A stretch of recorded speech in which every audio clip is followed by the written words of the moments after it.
চলে এলাম একটি নতুন ভিডিও নিয়ে। আসসালামু আলাইকুম, কেমন আছেন সবাই? আমরা আলহামদুলিল্লাহ আল্লাহ তাআলার অশেষ রহমতে ভালো আছি। আজ রান্না করব হালিম, আর এর জন্য আমি নিয়ে নিলাম রাঁধুনি হালিম মিক্স। তো প্রথমে আমি গরম পানি বসিয়ে গরম পানিটা বলক এনে এটার মধ্যে হালিমের যে ডালগুলো ছিল সেটা আমি গলিয়ে নিয়েছি। এটা আমি সর্বপ্রথম এটাই করি। তারপর এভাবে ভিজিয়ে রাখলে ডালটা অনেক সুন্দর সফট হয়ে যায়। তারপর আমি পেঁয়াজ বেরেস্তা করে নেই। পেঁয়াজ বেরেস্তা করে সেই হাঁড়িতেই আপনার মশলাগুলো কষিয়ে নেই। আর আমি হালিম কী দিয়ে রান্না করছি সেটা তো আপনাদেরকে বলিনি।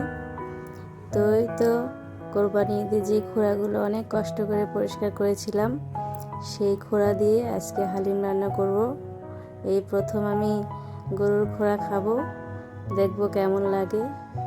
তো প্রেসার কুকারে অনেকক্ষণ সিদ্ধ করার পর একদম দেখেন হাড়গুলো একদম খুলে খুলে গিয়েছে, একদম সফট হয়ে গিয়েছে নিহারির মতো। তো এই তো তারপর আমি এই যে ডালগুলো আমি ঢেলে দিয়েছি। তারপর ডাল আর মাংসগুলো ভালো করে মিক্সড করে নিয়েছিলাম। তো ভালো করে মিক্সড করার পর দেখছিলাম যে না, হাঁড়িটা একটু ছোট হয়ে গিয়েছে। তারপর আমি আবার হাঁড়িটা চেঞ্জ করে আবার একটা পাতিলে ঢেলে দিই। তো ভালো করে মিক্সড করছিলাম। আমি ডালটা আগেই ফুটন্ত গরম পানিতে ভিজিয়ে রাখার কারণে আমার অনেকক্ষণ সময় লাগেনি। তো কয়েকটা বলক আসার পরেই আমার হালিমটা রান্না হয়ে গিয়েছে। তো এই তো দেখছেন আমার রান্না শেষ। আমি এখন এই পর্যায়ে চুলাটা অফ করে দিই।